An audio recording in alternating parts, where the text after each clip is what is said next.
이제 시작하겠습니다. 자, 오늘은 진도가 유마경 제12장이에요. 견아촉불품인데요. 자, 견자는 본다는 뜻이고 아촉불을 본다라는 그런 뜻입니다. 그래서 거기 우리 밑에 주석에도 나와 있는데 아촉불은 그게 악쇼비아 붓다인데 이게 아는 아니다, 없다, 부정의 뜻이고요. 거기 밑에 주석 한번 보시면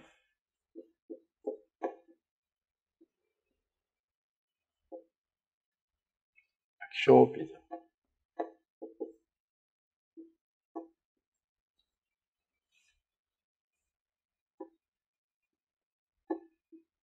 이거는 이제 부처라는 뜻이고 여기는 요게 아니라는 뜻이죠. 요게 본다라는 뜻이에요. 참 움직인다. 본다라는 게 아니고 움직임. 그러니까 움직이지 않는 부처라는 뜻이니까 요거를 부동열애 혹은 무동열애라고 번역을 했어요. 부동열애, 부동하고 무동의 뜻이 악쇼비아 부처, 아촉불이라는 뜻인데요. 그래서 움직이지 않는 부처를 본다라는 내용인데, 오늘 이제 유마경의 내용 가운데 사실상 이 부분이 결론인 셈이에요. 결론. 그리고 여러분 유마거사가 이제 이 경의 제목처럼 이 경의 주인공이죠, 그죠? 그래서 유마거사의 정체가 오늘 밝혀지는 날이에요. 유마거사가 누굴까? 유마거사가 누군 것 같아요, 여러분? 누가 유마일까요? 그래서 오늘 이제 이 본문에 보면 우리 석가모니 부처님이 유마가 누구라는 것을 밝혀줍니다. 밝혀주는데 오늘 눈을 잘 부릅뜨고 여러분이 아촉불을 보는 품이에요. 제목이 아촉불을 본다라는 거니까 오늘 지금까지 처음부터 유마경을 계속 들으셨던 분이든 오늘 처음 듣는 분이든 아촉불을 오늘 여러분이 직접 보시게 되면 유마경을 얻어갈 것이고 오늘 아촉불을 직접 친견을 하지 못하면은 지금까지 유마경을 공부한 것이 헛것이 됩니다. 그래서 유마경의 정체를 밝히는 결론 부분입니다. 오늘 유마경에. 그래서 여러분이 유마경의 주인공 유마가 누군지 그리고 아촉불이 누구인지 꼭 여러분 오늘 보시기 바랍니다. 네, 지난번에 그 내용이 보살행품이었죠. 보살행품. 그래서 이제 보살행품은 내용이 뭐냐 하면 이제 이 보살이라는 말이 대승불교에서 왜 중요한 의미를 가지느냐. 우리가 사전적인 의미를 그대로 일단 가지고 와서 이해를 하면 돼요. 그 보살의 그 사전의 그 정의가 어떻게 되어 있어요? 보통 우리가 알고 있는 상식이 충분히 부처가 될 만한 지혜를 갖추었음에도 불구하고 이 세상에서 중생의 모습으로 이 세상에서 중생 구제를 위해서 열반에 들지 않고 중생 세계에서 함께 살아가는 깨달은 중생 그게 보살이잖아요. 그래서 그렇기 때문에 대승불교의 핵심적인 가르침이라 해야 될까 이념이 특히 유마경에서 얘기하고 있는 것은 중생과 부처가 둘이 아닌데 그러한 인식을 바탕으로 불교의 가르침과 수행을 하는 보살은 중생과 부처에 대한 어떠한 차별심도 없이 중생과 함께 살아가야 된다. 그래서 그 향적국에서 온 그런 보살들조차도 이 사바세계에 왜 부처와 보살들이 활동을 하는지에 대해서 크게 뉘우치고 보살들은 중생 속에서 중생과 함께하는 그런 행을 해야 된다는 게 보살행품의 내용이었어요. 자, 그랬는데 거기까지 내용을 가르치려고 이 스토리를 꾸며왔던 주인공이 유마였잖아요. 그 유마가 누구길래 그런 얘기들을 하고 있냐 이 말이에요. 그래서 그 얘기가 어디서 이제 시작이 됐냐 하면 이제 유마가 칭병을 하고 몸이 아프다고 중생이 아프니까 내가 아프다고 핑계를 대서 이제 부처님이 그 뜻을 알아채고 이제 문병을 대신 보냈잖아요. 그래서 문병을 하고 나서 유마거사 집에서 대담이 대부분 이루어졌어요. 그러고 난 다음에 이제 유마거사가 문병을 받았잖아요. 그리고 문병 온 손님들한테 향적국에 공양을 또 가지고 와서 대접도 다 했어요. 그랬으니 문병을 보내준 석가모니 부처님에게 답례 인사를 하러 다시 가는데 그게 뭐예요?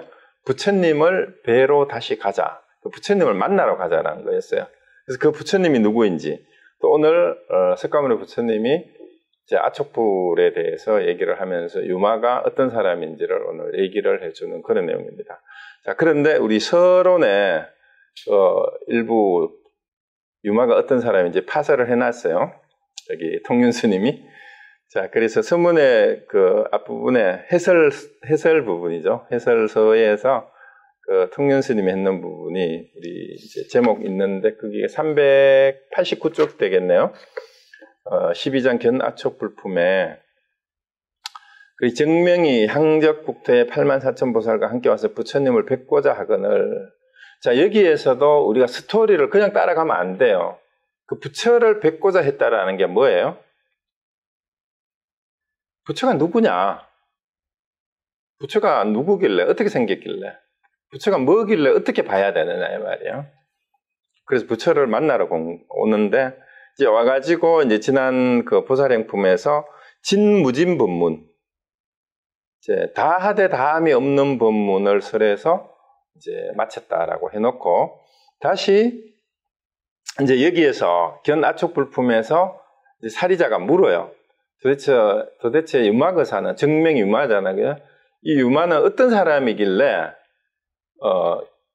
그럼 이전에는 어디에서 살다가 이 땅에 오셨냐라고 물으니까 석가모니 부처님이 유마는 원래 묘희세계, 묘희국에서 살다가 이 땅에 온 사람이다라고 이제 얘기를 해요.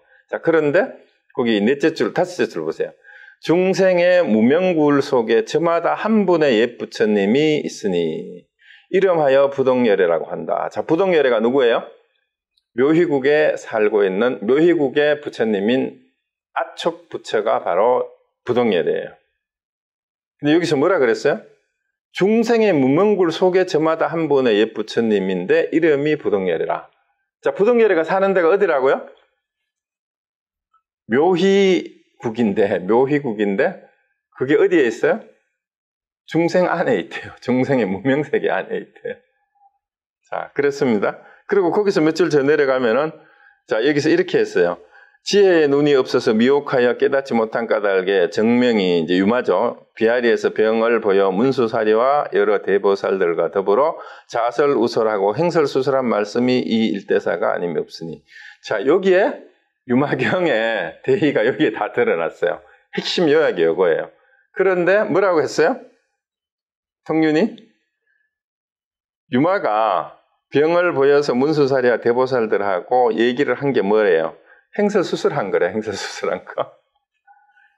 그리고 이거를 이렇게 한 이유가 지혜가 없어서 미혹한 여러 중생들 때문에 자설우설, 행설수설해서 한바탕 연극을 한 겁니다. 연극을 한 거예요. 그런데 이거를 이제 후대에 우리가 이름 붙이기를 유마경의 법문의 내용이 불의법문이다 했다라는 거예요. 그런데 이 불의법문의 내용이 뭐냐 하면 이 대중들이 묘희세계를 우러러 흠모하거늘. 자, 여기에서 나와요. 그러니까 이제 그 본문의 내용이 있다가 이제 나올 거예요. 사리불이 도대체 유마거사는 전생에 어디서부터 와서 어디에서 죽어서 이 땅에 다시 태어난 거냐 이렇게 물으니까 묘희세계에서 이 땅으로 왔다고 석가모니 부처님 알려줘요. 그러니까 사람들이 또 묘희세계를 동경을 합니다. 그래서 묘희세계를 우러러 흠모하거늘 정명 유마죠. 신통력으로서 묘희세계의 부동열애를 이 사바국토에 모셔와서 모든 중생들로 하여금 한번 친경케 하는 것으로서 한때의 불사를 마치고 본국으로 돌아가게 하는 까닭에 이게 이제 오늘 결론이에요. 그래서 유막의사가 온 나라에, 묘희 나라에 있는 아축 부처님을 다 보여주는 거예요, 오늘. 그래서 아축 불러서 품을 나타낸 것이다. 범어 아축은 진언으로 부동이라고 한다. 이렇게 해놨어요. 자, 그래서 제가 앞에 서두에서 말씀드렸듯이 오늘 여러분이 아축 부처님을 다 만나야 됩니다. 자, 그래서 아축 부처님이 누굴까요? 라는 의문을 가지고 여러분이 오늘 이 챕터를 잘 보시면 됩니다. 자, 그래서 앞에 힌트가 나왔어요. 그죠? 아축불이 어디 있대요? 어디 있답니까? 자, 그래서 그거 놓치지 말고 잘 들으십시오. 자, 본문 갑니다. 391쪽에 그때 세종께서 유마일에게 말씀하셨다. 그대들은 열애를 뵙고자 할 때 어떻게 보는가? 이렇게 했어요. 그래서 부처를 만나려면 어떻게 만나느냐 이 말이에요. 그러니까 유마일이 어떻게 대답을 했습니까? 이제 석가모니 부처님이 유마일에게 물었어요. 열애를 볼 때 어떻게 보느냐 이렇게 물었습니다. 자, 여러분이 만약에 불자라면 진짜 부처님을 보고 싶겠죠? 그럼 여러분은 부처를 어떻게 보겠느냐 하는 질문을 하도록 삼아서 늘 불교 공부를 해야 됩니다. 그러니까 유마가 대답이 스스로 몸의 실상을 관하는 것이 부처님을 관하는 것과 또한 같습니다. 그래서 답을 아예 딱 이제 결론을 미리 얘기를 해줍니다. 스스로 몸의 실상을 관하는 것. 이게 내 자신의 실상을 보는 거예요. 내 자신의 실상. 그것이 부처를 보는 거다. 이러니까 결국은 부처가 어디에 있다는 얘기예요? 내 안에 있는 실상이 부처다라는 겁니다. 내 안에 있는 실상이. 그래서 제가 열애를 관하니 과거로부터 오신 일이 없고 미래를 향해 가는 일이 없으며 현재에도 머물지 않습니다. 색으로도 관할 수 없고 색과 한결 같음으로도 관할 수 없고 색의 성품으로도 관할 수 없고 수상행식으로도 관할 수 없고 식의 한결 같음으로도 관할 수 없으며 식의 성품으로도 관할 수 없으며 자 여기까지가 뭐예요? 오온이죠. 색수상행식으로 오온을 가지고 부처를 볼 수가 없다 이 말이에요. 그러니까 내 몸의 실상을 관하라고 했는데 우리 몸은 오온으로 구성되어 있잖아요. 그러면 불교 기초교리가 이게 다 나와요. 그러니까 흔히 초기 교리를 기초교리를 배울 때 우리 몸이 오온과 뭐예요?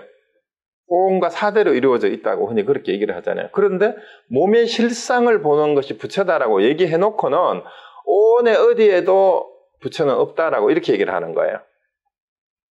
색수상행식 어디로는. 자, 그러고 또 사대로부터 일어나면 없습니다. 사대에도 있는 게 아니다. 이거는 초기 교리에도 딱 맞죠? 나라는 것 자체도 오온과 사대로 이루어진 것은 그때 인연에 의해서 거짓으로 하합된 것에 불과하고 거기에는 나라는 실체는 없다. 이거는 부처가 거기에 있을 리가 없어요. 자, 그 다음에 흑온과 같아서 유깁도 쌓임이 없고 그래서 기초교리가 다 나와요. 유깁이 뭐예요? 그 다음에 안입이 설신이도 뭐예요? 그러니까 육입, 육근, 육경 이거를 통해서도 볼 수 있는 게 아니다 이 말입니다. 안입이 설신이가 육근이잖아요. 그죠? 그리고 그런 것도 다 떠나서 있다 이 말입니다. 육입도 그 다음에 안입이 설신이 여기 심으로 적었지만 안입이 설신이가 똑같아요. 육근의 내용입니다. 이것도 그리고 상계에도 머물지 않는다. 색계 무색계, 또 뭐예요? 욕계, 색계, 무색계에도 머물러 있는 게 아니다. 그 다음에 세 가지 번뇌를 이미 여의었으며 해탈문을 수순하여 삼명을 구족하셨을 때 하였으되 이 말입니다. 해탈문을 수순하여 삼명이라는 것은 삼명육통할 때 거기 신통력 가운데 세 가지 신통력을 삼명이라 그래요. 그죠? 삼명은 천안통, 천안명, 숙명통, 누진통 그거를 이제 삼명이라 그럽니다. 그리고 그랬지만 무명과 더불어 평등하여 일상도 하나의 모습이 아니라는 얘기예요. 하나의 상도 아니고 그렇다고 다른 상도 아니고 그렇다고 자기 스스로의 상도 아니고 타상도 아니고 그러니까 이게 이 말에 자타가 없다는 얘기야. 같은 것도 아니고 다른 것도 아니고 이제 불이법의 내용이에요. 결국은 취상도 상을 취할 것도 아니고 차안도 없고 피안도 없고 그 피차가 없다 이 말입니다. 중류도 아닌데 중생을 교화하며 그럼에도 불구하고 중생을 다 교화한다 이 말입니다. 그리고 정멸을 관하되 또한 영원히 멸하지 않으며 피차가 없고 차 안에도 피 안에도 머물지 않습니다. 자, 그렇게 해서 이제 다 이제 양쪽에 어떤 양극단에도 있지도 않다라는 거예요. 다 아루면서도 가히 지혜로서 알 수 있는 것이 아니며, 이거는 이제 무지영무득이라는 얘기하고 똑같아요. 반야신경에. 식으로도 알 수 있는 것이 아닙니다. 어두움도 밝음도 없고 명칭도 형상도 없으며 강약이 없으며 깨끗하고 더러움. 이 불구부정이에요. 방소에도 계시지 않지만 방향을 여인 것도 아니고, 그렇지만 어떤 방향을 떠나 있는 것도 아니다는 얘기라고. 어디에나 다 있다 이 말이에요. 유의도 아니고 무의도 아닙니다. 보이시는 것도 설하시는 것도 없으며 보시하거나 아껴두는 것도 없으며 계를 지키거나 범하는 것도 없으며 인욕하거나 성내는 것도 없고 정진하거나 게으름도 없으며 선정에 들거나 뜻을 어지럽게 하는 것도 없으며 지혜롭거나 어리석음도 없으며 진실하거나 썩은 일도 없으며 오는 것도 가는 것도 나가는 거나 드는 것도 일체 언어가 가는 길이 끊어졌습니다. 그러니까 우리가 상대적으로 언어가 가는 길이 끊어졌다는 말은 우리가 생각으로 사고로 할 수 있는 모든 상대적인 것을 떠나 있다 이 말입니다. 그래서 복전이 아니지만 복전 아닌도 없으며 마땅히 공양받지 않으시지만 마땅히 공양받지 않으심도 없으며 취하고 버림도 없습니다. 일체의 대립되는 상대적인 우리가 생각할 수 있는 그런 상대적인 존재가 아니라는 얘기예요. 부처는 그게 그렇게 있는 게 아니다라는 얘기입니다. 그리고 유상과 무상도 아니며 진재와 같고 법규와 평등하여, 진재는 진짜 진리란 말입니다. 속죄하고 대비되는 거죠. 그리고 말로서 표현할 수 없고 생각으로 할 수 없습니다. 모든 명칭과 분별을 초월하여 크고 작은 것도 아니며 볼 수 있는 것도 들을 수 있는 것도 느끼거나 알 수 있는 것도 아니며 모든 결박을 끊어서 모든 지혜와 평등하고 중생과 동일하여 제법을 분별하는 바가 없고 일체를 얻음도 이름도 없고 탁함도 번뇌도 없으며 지음도 일어남도 없으며 생멸이 없으며 두려움도 근심도 없으며 기쁨도 슬픔도 없으며 모든 있는 것을 초월하여 앞으로 있을 것이거나 지금 있는 것도 아닙니다. 자, 그러면 여기서 이제 앞부분에도 과거도 없고 미래에도 없고 현재도 없다고 그러니까 이거는 시간도 부정하고 공간도 부정하는 거예요. 가히 일체의 그러니까 그런 것뿐만이 아니라 가히 일체의 은설로도 분별해 나타내 볼 수 없습니다. 자, 이 얘기가 뭐냐 하면은요, 인간이 생각으로, 사고로 할 수 있는 모든 기능하고 관계없다, 이 말이에요. 그게 원래 부처의 특징이다라는 그 얘기예요. 그러면 여기에서 우리가 이제 눈치를 채야 되는, 계속해서 말로 표현할 수 없다, 은설로 나타낼 수 없다, 은설로 분별할 수 없다, 얘기가 뭐냐 하면, 우리의 가장 원초적인 괴로움이 어디에서 비롯됐을까? 인간의 생각하는 능력에서부터 비롯됐어요. 인간은 흔히 우리는 호모사피엔스가 이제 유인원에서 인간이 됐는데, 유인하고 인간하고 또 유인은 이전에 그 다른 동물하고 인간하고 결정적인 차이가 우리는 스스로 뭐라고 생각을 해요? 인간이 동물하고 다른 결정적인 차이가. 이 동서양의 모든 사람들이 거의 인정하고 있는 게 인간의 가장 큰 특징이 뭐예요? 다른 짐승하고 구분되는? 뭡니까? 왜? 예? 네? 그렇죠. 그렇죠. 호모사피엔스라는 이름이 그렇잖아요. 그 모든 괴로움의 원인이 어디에서부터 비롯됐어요? 생각하는 존재라는 이 인간의 원초적인 한 생각 일으키는 데서부터 모든 괴로움과 번뇌가 시작이 됐어요. 그렇게 해놓고 좋다, 싫다, 모든 상대적인 모든 거, 괴롭다, 행복하다, 이런 모든 것들이 전부 다 그 생각하는 인간의 원죄라면 그것이 바로 원죄예요. 그 인간의 사고 기능의 시작으로부터 인간의 역사가 시작됐고, 인간의 역사가 인간이라는 자의식이 생기면서부터 인간은 괴로움이 시작된 거예요. 그러니까 부처는 사실은 생각을 안 하면 돼요. 다 내려놓으면 돼요. 인간이 가지고 있는 많은 실존주의 철학자들이나 이런 그 다음에 네오마르크시스트들조차도 인간이 스스로 인간의 굴레가 된 게 뭐였냐면 이성의 관계라는 말이에요. 이성의 관계. 그 인간이 스스로 생각하면서 자기들 스스로 생각의 노예가 되어 있는 게 가장 인간이 소외된 모습이라고 저는 생각하고 있어요. 그러니까 인간이 만들어내는 모든 제도, 이제 소외라는 개념이 심리학적, 철학적 개념이 조금씩 다르게 쓰지만 일반적으로 소외, 엘리네이션이 인간이 만든 것에 인간이 거꾸로 지배 종속당하는 것을 소외라 그러잖아요. 그게 이제 노동으로부터 소외니 뭐 이제 정치나 법이나 경제로부터 소외잖아요. 사회 제도로부터 인간이 스스로 거꾸로 구속당하는 게 그게 소외인데 제가 생각하는 가장 원초적 소외는 인간이 스스로 만들어낸 발명해낸 생각으로부터 생각의 노예가 되어 있는 것. 그것이 바로 가장 원초적인 소외예요. 그러니까 자기 생각 때문에 그것이 신념이라는 이름으로, 신앙이라는 이름으로,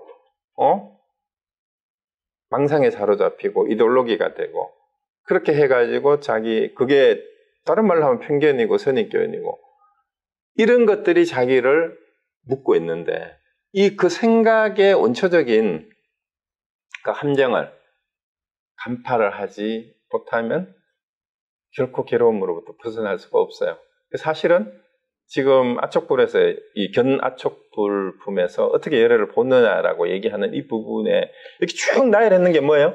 인간이 생각할 수 있는 모든 대립적인 상대적인 싹을 다 쌍을 다 얘기를 하고 있는데 그게 전부 결국은 인간 사고가 만들어낸 허구와 망상과 착각일 뿐이라는 걸 이렇게 지금 얘기를 하고 있는 거예요.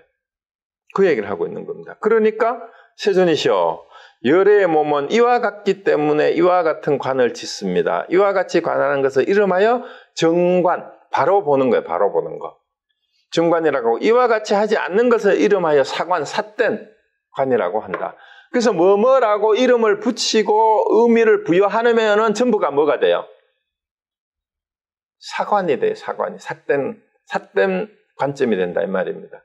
그러니까 정관을 하려면은 어떤 의미도 여기에 부여하지 말아야 돼요. 어떤 의미도 부여하지 말아야 돼요.